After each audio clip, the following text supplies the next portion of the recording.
Mas parece que quando Deus nos tira algo, vai junto também a vontade de louvar esse Deus. A palavra do Senhor em Josué capítulo 1 disse: esforça-te e tem bom ânimo. Porque é justamente nos momentos da dificuldade que nós vemos o ânimo, a vontade de viver, a vontade de permanecer, a vontade de insistir, ir embora. Então você vê que Josué tinha acabado de perder o maior referencial que ele tinha de homem de Deus. Tudo indica que Josué era um homem de guerra desde o Egito. Tanto que quando, desde que nós meditamos no devocional, quando Moisés desce do Sinai e ouve aquele barulho, ele diz: olha, é alarido de guerra, porque Josué era um homem de guerra. Mas o texto diz que ele estava pranteando, então tiraram de Josué a sua referência. E muitas das vezes o convite para nós adorarmos o Senhor é quando Ele nos dá e quando Ele nos tira, meu irmão. Talvez a gente olha para um lado, olha para o outro e diz: Deus não está comigo. Como pode isso ter acontecido comigo? É ou não é, meus irmãos? O Salmo 23 nos apresenta uma perspectiva não de um Deus que é Deus porque Ele nos dá, mas um Deus que é Deus porque Ele é Deus. Eu quero conversar hoje com os irmãos sobre fé, sobre esse, não vou falar que é sentimento, mas vou falar essa coisa por enquanto, tá bom? Coisa, pode ser assim? O que é a fé, né? Eu estava brincando com as meninas antes de começar o culto, no ensaio, eu falei assim: olha, a igreja, ela passa por um teste, Johnny, que é os dias de chuva. Se os irmãos vêm cultuar no dia de chuva é porque o mover está grande.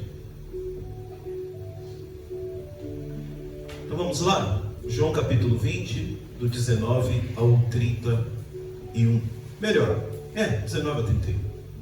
Amém, irmãos? Amém. Posso ler? Vamos ao texto.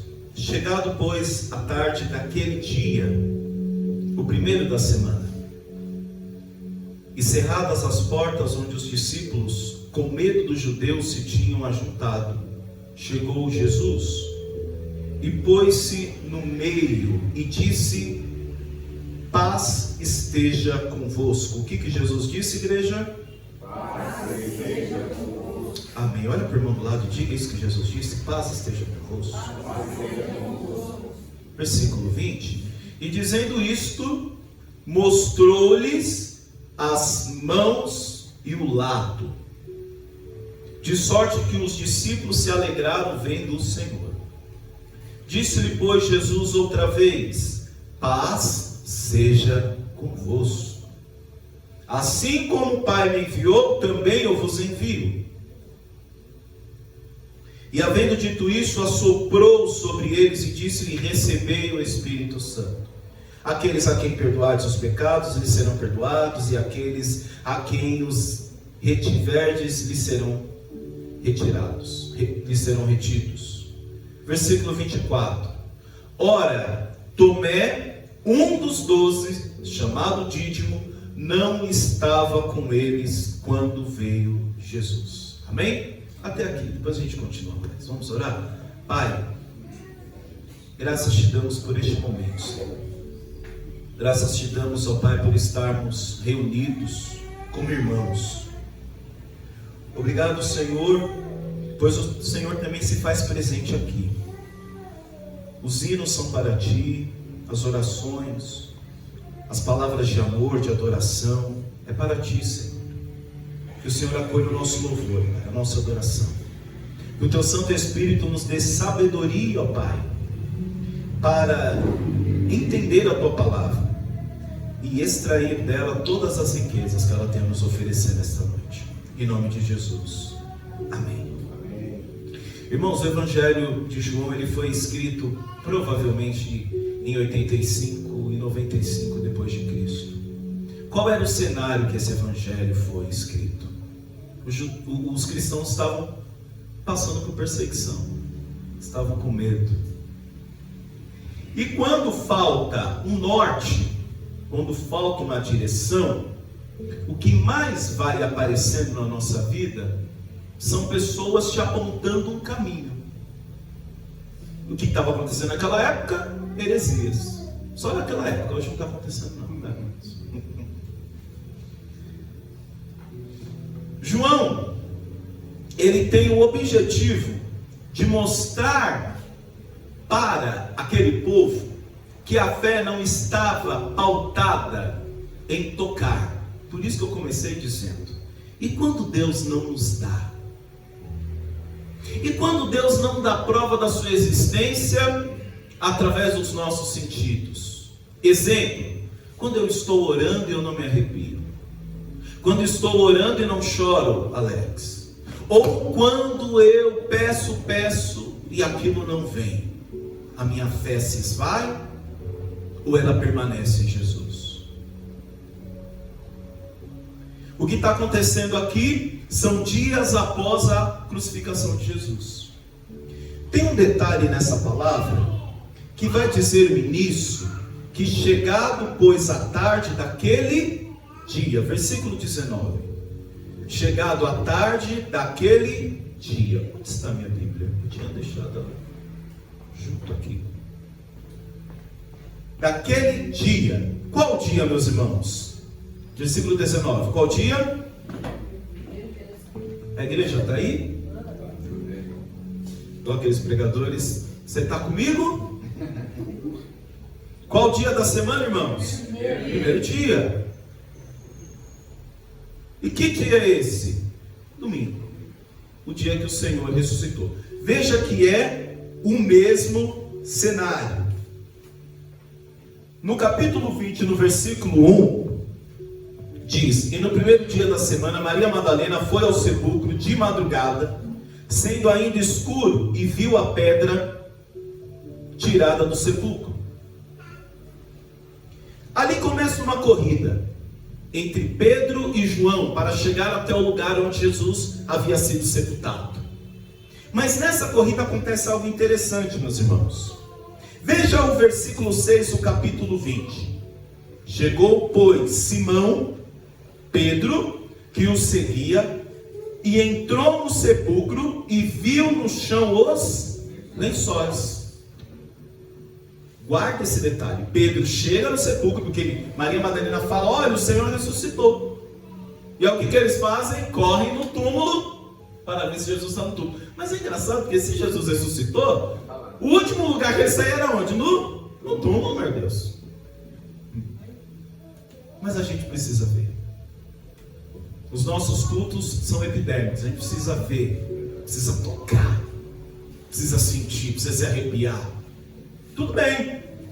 Quem vai correndo? João e Pedro. Aí tem uma discussão falando, né, que Pedro simboliza a lei, João simboliza a graça. Amém. Estão correndo. Vai dizer que chega primeiro João. João. Chega Simão, olha os lençóis no chão. É a única coisa que João fala do que Pedro fez. Olha o versículo 8 agora. Então entrou também o outro discípulo, que chegara primeiro ao sepulcro. Então quem chegou primeiro? João, não Pedro. Amém? Amém ou não amém? Amém. Quando ele chega, olha o versículo 8. Então entrou também o outro discípulo, que chegaram primeiro ao sepulcro. Nós entendemos, cremos que é João, porque no começo estava correndo os dois. Viu e... o que aconteceu com João? Viu e creu. E aí, nós precisamos entender, meus irmãos, que a fé, nem sempre todos vão crer no mesmo tempo. Vamos repetir? Se tratando de fé, fala comigo, igreja. Se tratando de fé, nem todos vão crer ao mesmo tempo. O que Pedro viu? Sepulcro vazio, lençóis no chão. Amém? O que João viu? Sepulcro vazio, lençol no chão. Mas por que só João creu? Pedro olha e vê apenas lençóis.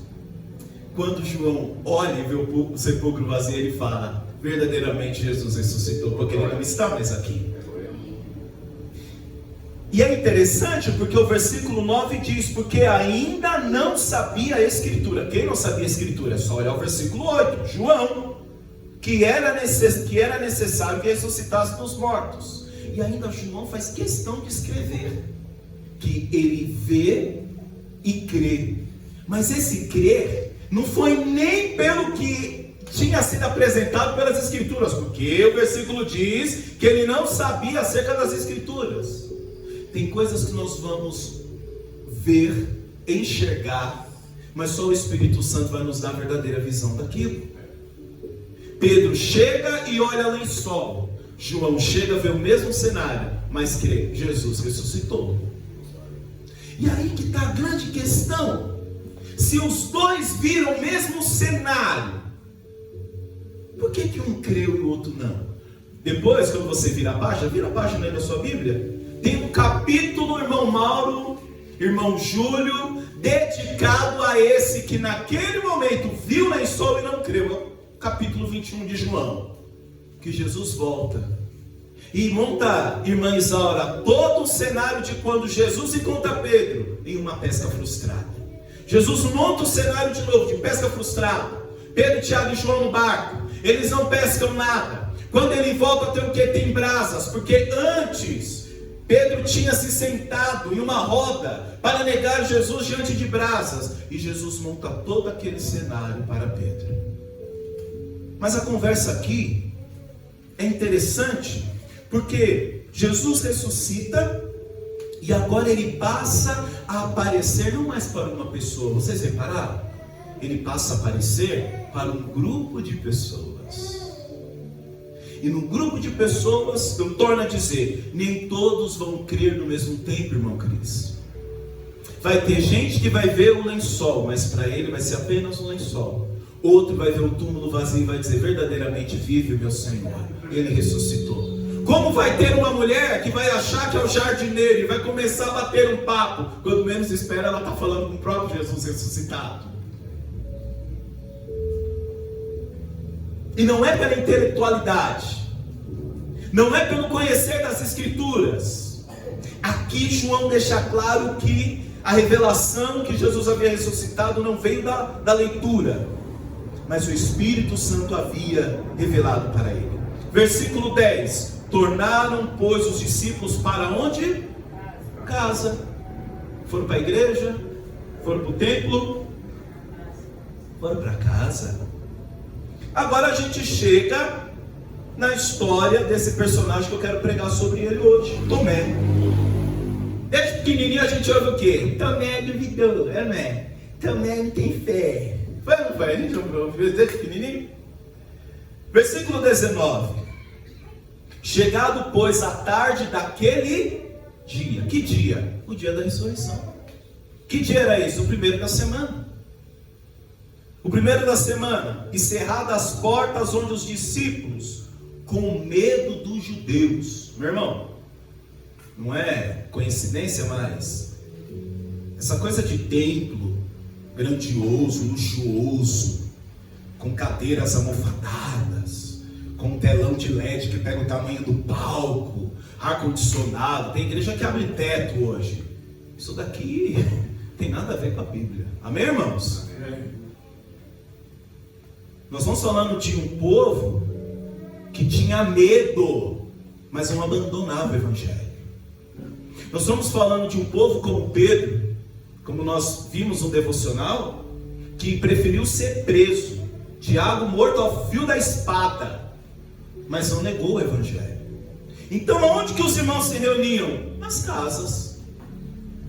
Ontem eu estava falando com a pastora Marisa, e ela falando que ela tem saudade de quando ela cultuava a Deus na casa dela, e que ela fazia de uma tábua de passar um altar para o Senhor. Aí eu falei: você tem saudade de alguma coisa? Ela falou: tenho, daquela época.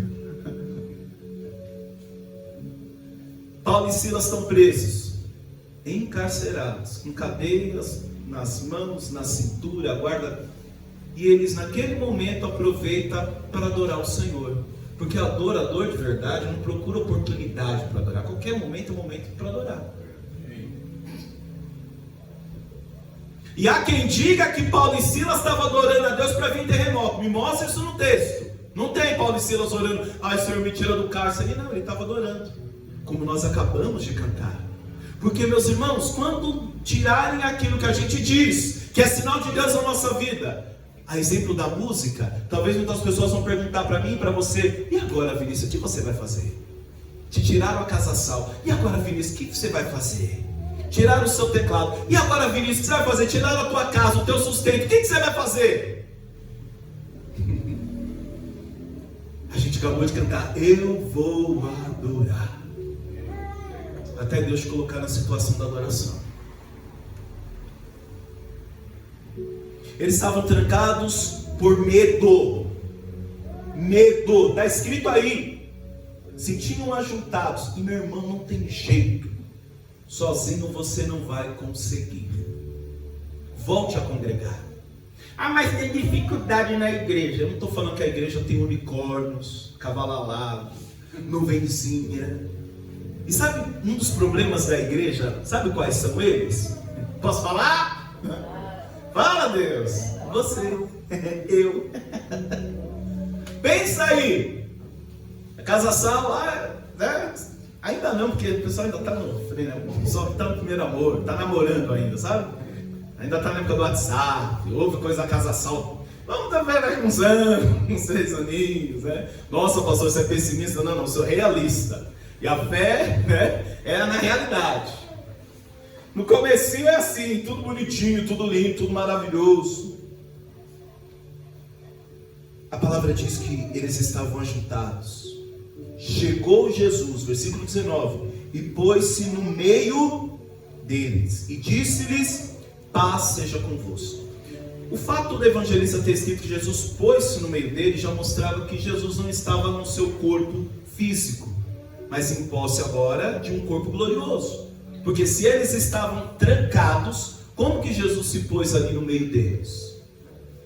Até deixando claro, olha, não estou mais no sepulcro, estou aqui no meio de vocês. Amém, irmãos? E o que ele diz? Paz seja convosco. E diante de discípulos que estavam trancados, Isadora, com medo, o que mais eles necessitavam no que eles ouviram naquele momento era paz esteja convosco. E eu preciso dizer para você, meu irmão, não sei o que tem atemorizado o teu coração, que a paz do Senhor esteja sobre você, sobre a tua vida. E paz, quando a gente olha no hebraico, shalom, não tem nada a ver com ausência de dificuldades, tem nada a ver com ausência de problemas. Para o judeu, shalom significa plenitude. Estou pleno. Até quando brincam, né? A pessoa falou um monte para a pessoa e a pessoa ficou com a cara como? Pleno, pleníssimo. Não importa o que está acontecendo ao redor, irmã Cíntia, a gente se permanece pleno, completo, preenchido. À medida que eu não preciso ir fora de onde buscar algo para me dar paz, eu já tenho paz nele, pois eu sou completo e preenchido. E aí, diante daqueles discípulos com medo, ele vem e diz: a paz esteja convosco. Tem coisas na nossa vida que só vai resolver com a palavra certa, a vinda da pessoa certa. Talvez estamos batendo cabeça, buscando resposta com quem não tem para nos dar, e respostas erradas. Jesus poderia falar: trouxe para vocês espadas aqui, trouxe para vocês arpões aqui. Não, o que você precisa é de paz. Aleluia! E aliás, Jesus é reconhecido como o príncipe da paz lá em Isaías. Quando ele viu os discípulos, ele fala para os discípulos irem em nome da paz. E lá em João 14 ele diz: a paz que excede todo entendimento. Eu vos dou a paz, mas não a paz como o mundo te dá. Eu te dou a paz. Quando Jesus volta, ele diz o quê? A paz esteja convosco, fazendo os discípulos lembrar: olha, aquela paz que eu já havia anunciado sobre vocês. De livre e espontânea vontade, Jesus abre as mãos e mostra-lhe, versículo 20, as mãos e o lado. O lado, os irmãos sabem o que aconteceu, né? Para se certificar que Jesus estava morto, um soldado vai e fere o lado direito dele. E ele chega e mostra as palmas da mão. Tem prego aqui. A cruz não foi de borracha. A cruz não foi de brincadeirinha, meus irmãos. Ele mostra o lado. Versículo 24 diz que ora também Tomé, um dos 12, chamado Dídimo, não estava com eles quando veio Jesus. E aí volta naquilo que eu disse: um vê e acredita, outro vê e não acredita. É difícil a gente falar das experiências que nós temos aqui dentro, meus irmãos. É difícil a gente falar para os irmãos: olha o que Jesus significa para nós. Nós podemos falar, ele é maravilhoso, bondoso, tudo, mas não vai ter jeito, vai ter um dia que você vai ter que estar aqui e provar. O encontro com o Senhor vai ser inevitável. Jó mesmo, que nós acabamos de cantar, ele dizia no final do livro: eu te conhecia em palavras, mas hoje os meus olhos te viram. Mas o primeiro capítulo vai dizer que Jó oferecia sacrifícios. Então para que ele oferecia sacrifício, se só no final ele reconhece? Só no final ele abre os olhos e diz: agora meus olhos te viram. E aqui o problema é, os irmãos estão se ajuntando, mas por algum motivo Tomé não estava com eles. E eu te faço a pergunta: o que está acontecendo que às vezes você não está com seus irmãos? O que será que Tomé foi fazer nesse dia? Porque nesse dia, se ele estivesse, ele tinha ouvido do mestre, recebido autoridade para perdoar, para reter pecado. Mas por algum motivo Tomé não estava naquele dia. Amém? Vamos caminhar. Versículo 25. Disse-lhe, pois, os outros discípulos: vimos o Senhor. Mas ele disse-lhe: se eu não vir o sinal dos cravos em suas mãos, e não meter o dedo no lugar dos cravos, e não meter a minha mão no seu lado, de maneira nenhuma crerei. Deus, eu quero crer, mas tem que ser do meu jeitinho. Se você não fizer desta forma, seguir essa cartilha, não basta ver, eu quero colocar o dedo, eu quero ver mesmo você ressuscitou. Quando nós olhamos a história de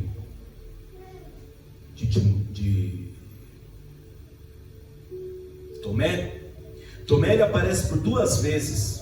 Aliás, se fala pouco dele, mas 2 vezes ele aparece no texto, inclusive de João. Se puder pegar João capítulo 11, versículo 16, aí aparece Tomé nessa passagem, que é quando a ressurreição de Lázaro. Quando Jesus decide voltar à Judéia para ressuscitar Lázaro, os discípulos temem ser mortos pelos judeus. E quem fala? Não, Senhor, vamos? Tomé fala: vamos junto. Outra passagem que aparece Tomé é João capítulo 14, versículo 5. Durante a última ceia, quando Jesus fala sobre ir preparar um lugar para os discípulos, Tomé pergunta: Senhor, não sabemos para onde vás, como podemos saber o caminho? Isso leva Jesus a responder com uma declaração mais conhecida da fé cristã: eu sou o caminho, a verdade e a vida. Esse era o Tomé. Mas esse era o Tomé que depois tinha faltado um encontro. E agora ele fala: não, só se ele aparecer, me mostrar o lado, eu colocar o dedo, aí sim eu vou acreditar. Já aconteceu com vocês de fazerem isso, gente? Ah, Senhor, me dá um sinal. Se não for assim, eu não vou. Hein, Julinha? Se não for assim, olha, se não for desse jeito. Versículo 26. E 8 dias depois. Conta comigo. De domingo a domingo, dá quantos dias, irmãos? Contando com domingo. Domingo, segunda, terça. terça, quarta, quinta, sexta, domingo. A Bíblia fala no 26, 8 dias depois. Então dá a entender que os cristãos já estavam se reunindo todo domingo. O que foi que você está querendo? Está imaginando? Aí eu fico pensando uma coisa, Johnny. No culto passado, Tomé estava? Não. Falam para ele, olha, foi bênção. Os irmãos estão entendendo. Foi bênção o culto. Ah, mas não sei se é isso não. Você não tiver. Não. Quero ver se é isso mesmo. Se eu não estiver lá para ver se é isso mesmo, é bênção, você tem que ver. O Alex pregando é uma bênção. O ministério cantando é lindo. Não. Foram 8 dias, vamos colocar aí. Eu fico pensando de incredulidade de Tomé. Uma semaninha separando ele, vamos dizer. 8 dias aí separando ele. Se eu não ver Jesus, se eu não tocar, eu não vou crer. 8 dias foi de Tomé. Quantos dias será que não os nossos? Quantos meses? Quantos anos os nossos? Que aliás o 8 no judaísmo significa renovação, né? Pois bem, 8 dias depois, estava outra vez os discípulos dentro e com eles, porque discípulo tem que estar junto, tem que estar congregando. Em casa. Discípulo tem que estar junto, na casa, congregando. Mesmo com medo. Mesmo com dificuldade. Está de novo lá os discípulos. Juntinho. Só que João diz um detalhe. Quem estava agora nesse encontro? Tomé, o Dídimo. Tomé está com eles. Por que ele fala Tomé? Tá, que agora todas as atenções voltam-se para Tomé. Ele mesmo falou, se ele não aparecer, agora Jesus apareceu. Tem gente que, né, faz prova, até o Senhor, lembra do filho do, a gente não sabe se é filho ou neto de Nabucodonosor, que ele pegou os utensílios do templo, fez uma festinha, e aí apareceu uma inscrição espiritual na parede. É quando chama o Daniel, aí diz um texto que os joelhos dele, né, começou a bater de medo. Porque assim, você mexe, até o dia que o Senhor aparece para você.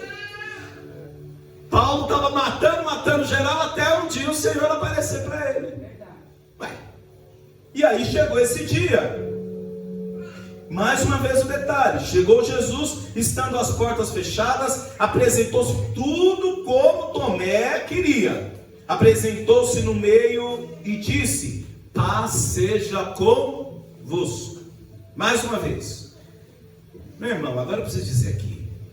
Crente, pelo amor de Deus, nós somos reconhecidos por seguir o príncipe da paz. Que saia da nossa vida toda contenda, todo desejo de violência. Até agora eu vou comprar uma arma, que agora vai estar protegido. Não tem arma até hoje, Deus te guarda. Agora você quer arma para quê? Que mais tem é crente querendo faca para enfiar no bucho do outro, tá? Estou falando para você mesmo, irmão. Ou nós somos reconhecidos pelo evangelho que fala, deixa eu levar o manto e levar a capa. Quando nós estávamos fazendo a reforma da Casa Sal, eu conversando muito com o Mauro, eu falei, Mauro, e aí? A gente montou aqui a igreja, a gente está aqui trabalhando, e chega alguém para roubar. O que a gente faz? O Mauro falou, a Bíblia fala para deixar levar. Depois a gente vai e fala com a polícia. Eu falei, não estou querendo, não gosto disso não. Não pode nem um tapa-gospel, um cascudo sangue, não. Deixa levar, depois você procura, né? As ordens legais, mas é o que a Bíblia pede. Meu Deus. Agora, se a nossa razão de ser está ligado na capa, no piano, no data show, na cadeira, não vai ser apenas cadeira, vai ser a nossa razão de ser igreja. Há quem olhe para lençóis e veja só lençóis. Há quem olhe para lençóis e diga, isso, não preciso de nada disso, Cristo ressuscitou, oh, glória. É certeza mesmo, Ele ressuscitou, o túmulo está vazio? Que mais tem, meu irmão? Eu já vi, não, deixa pra lá. Mas tem a crente querendo dar a facada no bucho do outro. Agora eu mato, pastor, mata não. A palavra do Senhor diz, olha, Em vão trabalha se o Senhor não edifica a casa, meu irmão. É o Senhor que nos guarda. A paz esteja convosco. Quando o irmão grita com você, como é que você responde ele? A mesma altura? Ou um pouquinho de decibéis a mais para lacrar, falar eu que mando na conversa? É fácil, meus irmãos? E dentro de casa? Piorou. Aí você sai daqui do devocional, uma bênção, eita, um fogo puro. Chega em casa, já tem o irmão para jogar um balde na tua tocha. Tchau. Agora eu vou lá falar para ele, para ela umas poucas e boas. Nós somos reconhecidos pelo Evangelho da paz, um reino de paz. Tomé pediu, Tomé recebeu. Versículo 27, depois disse a Tomé: ponha aqui o teu dedo e vê as minhas mãos, e chega a tua mão e mete-a no meu lado. Reparou que tudo que ele havia falado para os discípulos, que era a cartilha, a condição para ele crer, acreditar, Jesus veio e realizou. Ó Tomé, e eu acho isso lindo, sabe por quê? É Jesus voltando e restaurando ministérios. Ele fala: olha, Tomé, era isso que faltava para você, Tomé? Tá aqui, tá, toca aí, vai, põe o dedo, sente aí. Eita bom. E não sejas incrédulo, mas crente. E a gente recebe o nome do quê? De crente. Agora eu, irmão, irmã, agora eu sou diferente. Por que, irmão? Eu sou crente agora. Crer é isso aqui, ó. Tomé respondeu e disse-lhe: fale comigo, Senhor meu, e Deus meu. Em todos os evangelhos, só aqui em João capítulo 20, através da boca de Tomé, que nós vemos essa declaração: Senhor meu e Deus meu. Porque para muita gente Jesus é Deus, mas não é Senhor.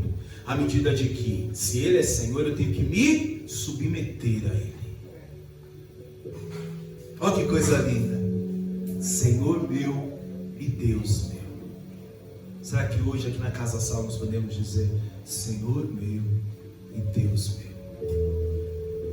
Disse-lhe Jesus: por que me vistes? Porque foi sensorial, né, Tomé?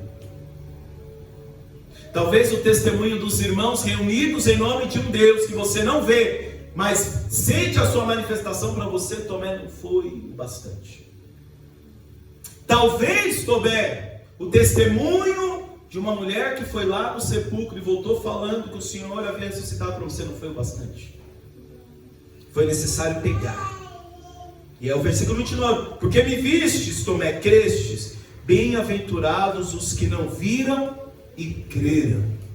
Bem-aventurado foi João, que viu o lençol e creu que Jesus havia ressuscitado. O finalzinho do capítulo 20 nos chama de Tomé, entre linhas. Repararam? Porque ele diz assim, o 30: Jesus, pois, operou também em presença de seus discípulos muitos outros sinais, que não estão escritos neste livro. Deus é maravilhoso, gente. Deus faz coisa que, olha, é coisa linda. Haja biblioteca para registrar o que Deus faz na nossa vida, amém? Mas olha o versículo 31. Para todos nós, Tomé, desta noite: estes, porém, foram escritos para que creiais que Jesus é o Cristo, o Filho de Deus, e para que crendo tenhais vida em seu nome. Então, todas as vezes que esse comportamento de Tomé se aproximar de você, lembra desse último versículo aqui, que todas essas coisas foram escritas para que através delas venhamos crer, e o principal, tenhais vida em seu nome. Não há vida fora de Jesus. Mas como? Eu ando, eu trabalho, eu me alimento, eu tenho uma vida financeira boa, eu estou rodeado de amigos. Isso faz parte da existência. viver é diferente.